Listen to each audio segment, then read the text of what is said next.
Welcome to Stay Smart, Make Art. We're here in downtown Foley, Alabama. Let's take a walk and see what inspires us today.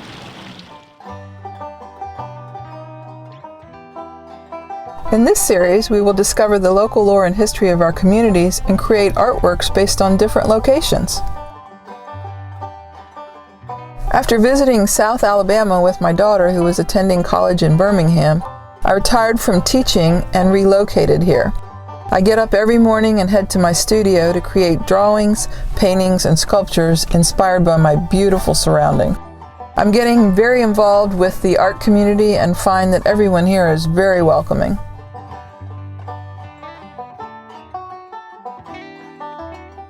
Here we are in downtown Foley at Centennial Plaza. The town was founded in 1915, and a group of citizens got together in 2015 and had this incredible clock tower erected to celebrate 100 years since the founding. We use the park locally for lots of family events, including Art in the Park. They have movies here, small bands. Now we're going to walk across the lawn to my favorite venue, the Copper Kettle Tea Bar, which I'm sure you will enjoy. Let's go in and meet one of the owners. Hi, Ragan. Hey, Robin, how are you doing? Good. How are you doing today? Good. Welcome good to the tea house. Yeah, good to see you again. You too. Yeah. I was so happy to have the opportunity to come and visit with you and learn more about the Copper Kettle.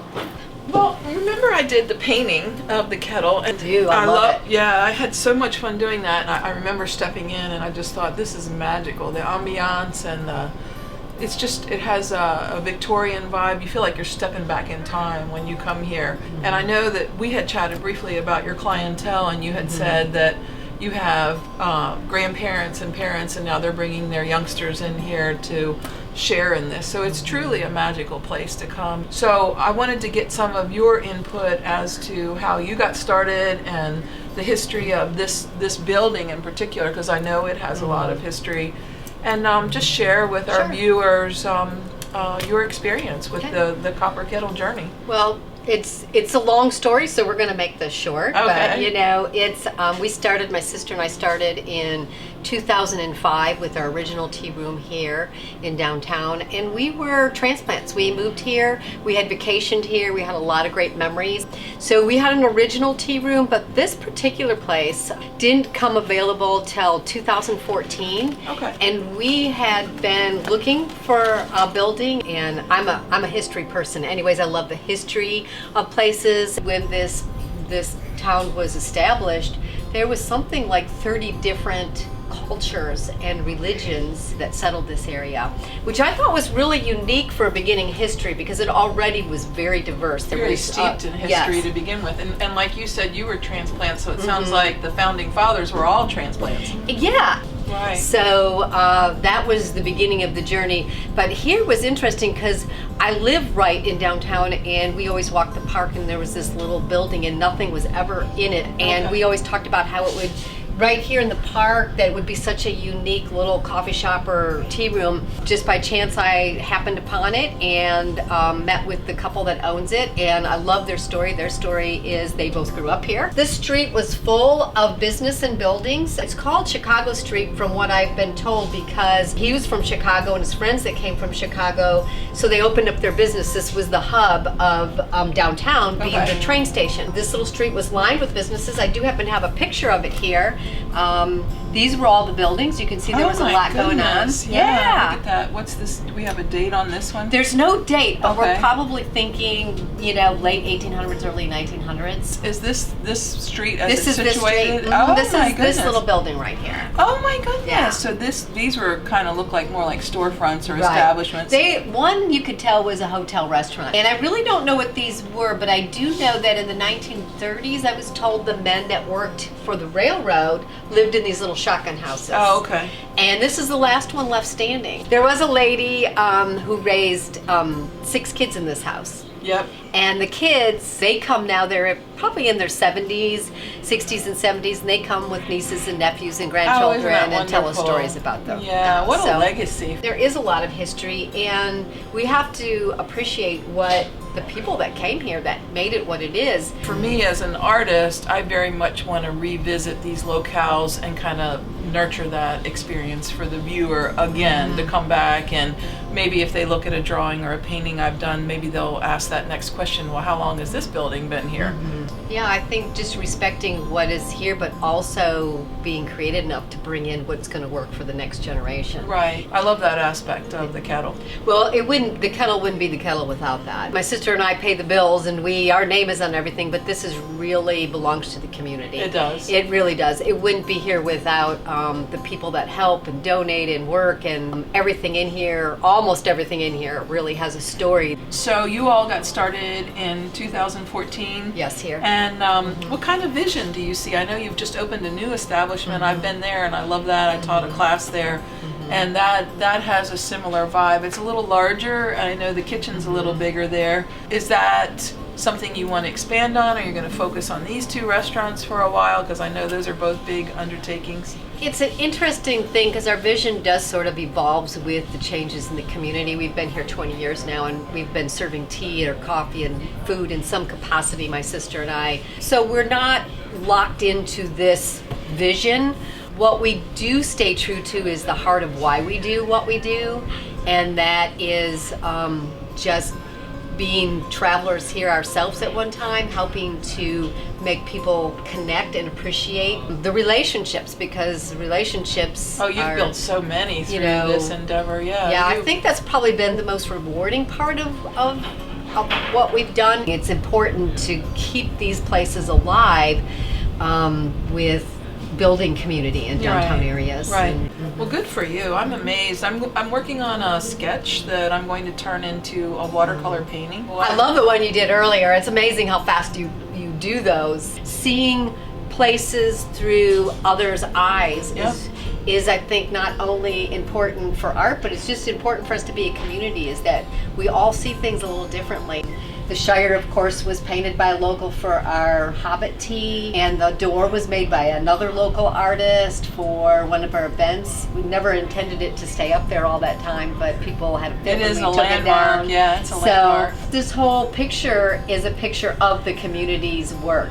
So what's next for you? You're doing the sketch? I'm going to go out and walk around and take some photos. I'll probably do a pencil sketch on location here. I'll take them back to the studio and work on creating a line drawing. And after that, I'll sit here and I'll demonstrate for you how I'm going to add the crayon in and just add a little touch of color. Well, I'm looking forward to seeing your finished work. Thanks for taking your time. I'll be back in a week or so. Good. Looking forward to it.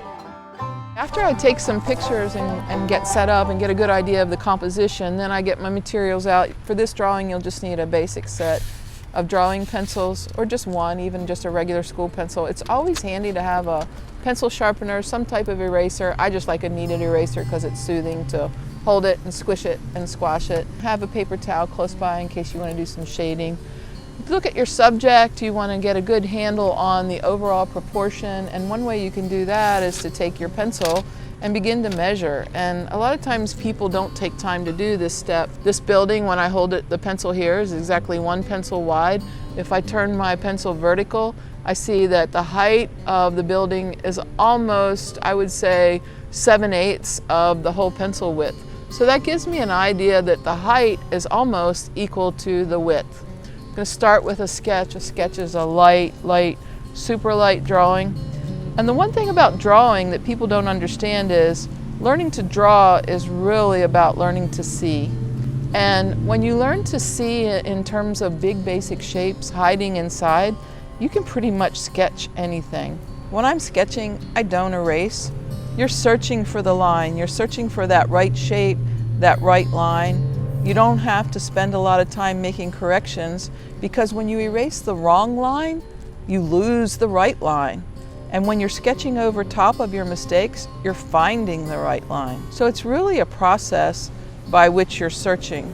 I can see that the door comes almost to the midpoint on this little copper kettle. You can go back and add in the roof line, extends out, and just keep it light.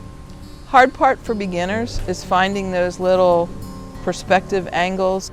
going to sketch in my circle around the door, which makes it look like that Hobbit house. I think that's part of the intrigue here of the Copper Kettle Cottage, is all of the detail. It's loaded with detail. The owner does a magnificent job collecting and staging. They host all kinds of tea parties and events here.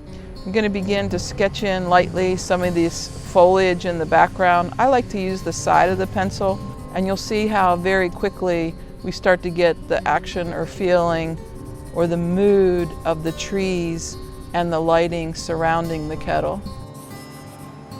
This sketch is primarily just about getting the environment of the space and getting a sense of that. This is where your paper towel comes in really handy. You only need a little bit of it. You can begin to use the graphite from the pencil to smudge and smear.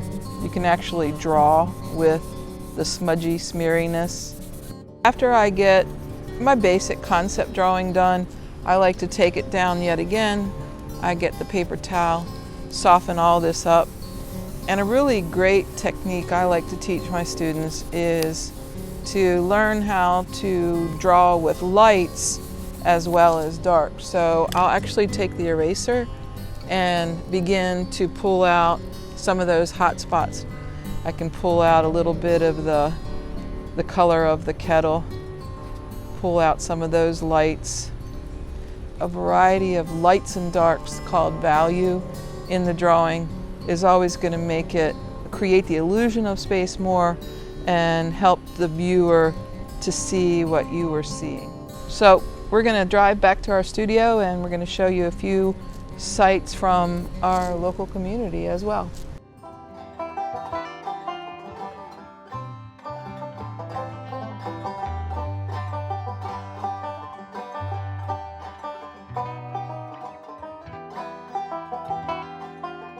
There's the infamous Foley Depot pig.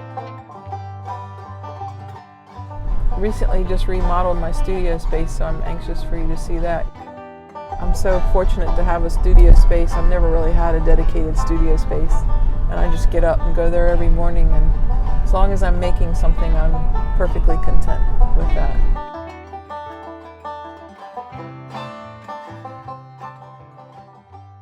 Okay, here we are back in the studio, and I'm ready to start transferring my sketch concept drawing. I've printed out my images that I took on site to help me with composition, and as I looked at it back in the studio, I decided to change it from a vertical to a horizontal composition because I want to include some of this beautiful live oak. So that's going to be in the extreme foreground, and part of this drawing is going to be about creating an illusion of space. It is an architectural rendering of a structure, so I want the viewer to understand where the structure is at and what's going on in the space around it. I've switched to a 6H pencil. H means hard, so it barely is marking the surface. And as I'm going to put pen and ink or marker drawing over top of this and then paint over top of that with watercolor crayons, I want the pencil marks to disappear. We're going to go back to our original technique of using the big basic shapes. I'm going to begin sketching in the shape of the Copper Kettle Tea Bar. In this drawing, in the beginnings, I don't need very much detail. I'm using my photo as a reference now to get the scale of the sign correct. Here's that halfway point. I see I've already made a mistake. In this drawing, you want to begin to get more and more accurate. I want it to be as much of a likeness as I can to the real place. So I'm going to continue sketching the big basic shapes I find there, sketch in the details of the architecture. And I've tried really carefully to make sure everything's pretty accurate and streamlined, boiled it down to the essentials. I have a little more detail in this drawing than I did the sketch. And what you have to keep in mind when you start drawing with pen and ink or marker or any kind of permanent marking device is that you want to start in the foreground and work your way towards the background, because if you put something in the background and you forget what's in the foreground, it's not forgiving. You can't go back and change it. The goal in this drawing is to begin to communicate the textures and the details and the sense of space through the marks that you are making on the surface. So now the fun part of drawing on this drawing begins with the quality of marks, the kinds of marks. In any kind of a marker drawing, you want to have a variety of marks. Make the marks describe the surface that they are conveying or communicating. So on this tree, for example, this live oak tree, I'm letting my marks kind of wind around and kind of wiggle across the surface of the live oak bark. Perhaps I want a little bit of vegetation, so I'm going to make those marks kind of spiky and go in a lot of different directions. You want to begin to think about your lights and darks. Where is the light coming from? And I've decided that I'm going to make the light coming from the right hand side. Everything on the left hand side is going to be shaded and have more of a shadow. And you as the artist can make that determination.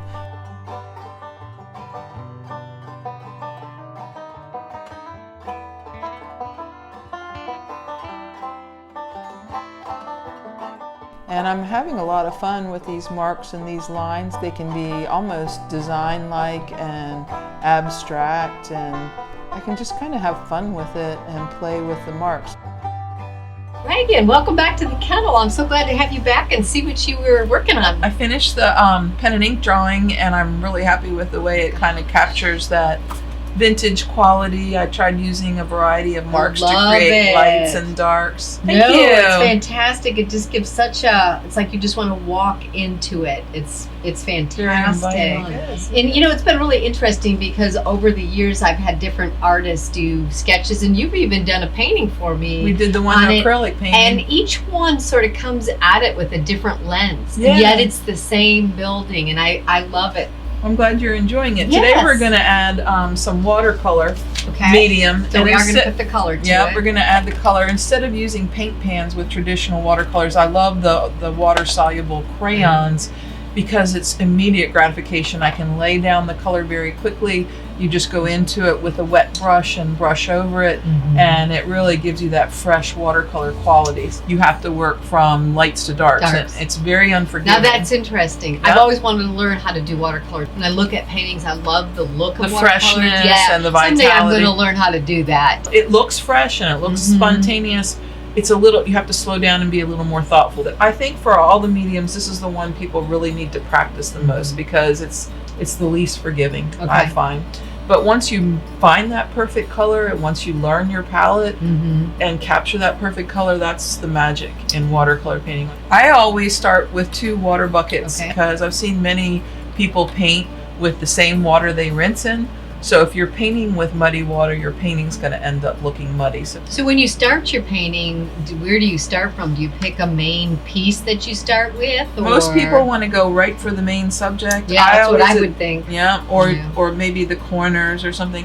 I advise starting in the most subtle place where people are, it's not going to be as eye-catching. If you make a mistake in the foreground, it's going to be very noticeable. If you start in the background, adding a little touch of color in the background, like in the sky somewhere, you just add a little tiny bit of color in the background super lightly. That way the viewer is not going to notice it if you make a mistake. And look how much color you can get out of just a little bit of that crayon. That's beautiful. Yeah, you already get a feel for the sky. Keep in mind that the tops of the trees are always going to appear a little bit warmer. So I always start with the warmer, more yellow greens in the background, and then work in towards the cooler blue greens on the undersides of the foliage. You can block in these greens pretty quickly with the crayon, and then just drag the water brush over top of it. So you're going to bring the green over the yellow. I'm going to put the warm yellow greens in the top of the tree where the sunlight would be sunlight's dappling across the top of the tree. I'm going to let that set up a little bit so that my blue greens or my cooler greens don't blend too much. And now look how I'm just painting with, I'm adding some little texture and marks with the color that I'm putting down. So in addition to the marks of the pen or the marker drawing, I can add in little marks of my own. Another technique I do, sometimes I put a little puddle over here and then just pick up that color. Yeah, need a little bit of that. Pick up a little bit of that color because this is a strong color right here, but this is a This is a wonderful shadow color. I can just put in a little bit of shading under here. I never use black. I always use dark blues. I love cool browns for shading or shadows. I'm a purist. I don't use white or black. I think visually the world is so much more interesting with more color in it. So just, artists make up their own techniques all the time.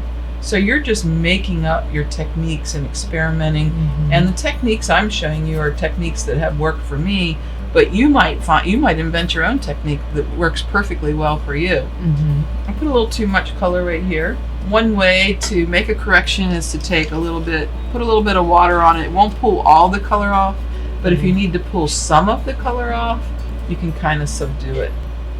So Ragan, you and I have both worked with kids in art. How important is it to develop these, to allow children, I know it's on your heart, to show art in various forms? I think it's really important for your emotional well-being to pull something out of the inside and out. Think your own thoughts and create something, because when you're doing it, everything goes away. It's your escape. You're thinking, you're drawing, you're relaxing. I think the most important thing for me as an art teacher was that I wanted my students to understand that everybody can make art. It's not about the finished product. It's not about anybody else's impressions or ideas about what you're making. For me, it's very much about the process. Art classes where you'd all paint the same picture, but it would be incredible. Every picture so different, and I loved it. Some of them would be very folk art, and some of them would be very detailed, and some of them would just stick with almost be abstract. And I love that about it, but you could see that they would right away, the ones that felt like theirs wasn't good enough. I think when you dig deep and you dig into your spirit and you pull out your expressiveness and your creativity is when you're really making art. If we can get back to the joy of creating, or the joy of painting or drawing, that's really where the fun begins. Yeah, love it. Oh, I see we're getting to the finishing part. We're ready to put that beautiful green on the doorway, but that's a complex color. That's a very unusual color. It just happened to be one of those extra cans of paint we had left over. And, it just works for the Hobbit door, but I'm curious to see what colors you might use to make that. That's going to have to be layered together. That's nothing in the crayon box that we already have. So I would just dapple a little bit of the blue-green and a little bit of the olive green and experiment with that a little bit. What do you think? When you hold it up to it, it's not the exact color, but it's the color that I see in my mind when I remember the door. And that's perfectly all right, because what I find in most artworks, many artists want to paint every color exactly right, or every detail exactly right. But what I find is usually the viewer, if something's not there as they realize it or see it, they'll fill in the blanks in their imagination. And it doesn't have to be exact matches or exact details, because the viewer knows that it's there and they've seen it and they've recorded that in their memory as well. So you don't have to record every single detail or exact color. I mean, you want it to be pretty close to the original color, but I think that's close enough. And sometimes your medium won't allow you. Maybe I don't have that exact green or that exact blue different as well. And then you have to play on light at the time your eyes see it, or the picture was taken, which can change things drastically. It is pretty incredible to think about that. So we're going to wrap this up and put some little spots of color here and there. We need a spot of sunshine in here. We want a little bit of rouge on our gazing ball.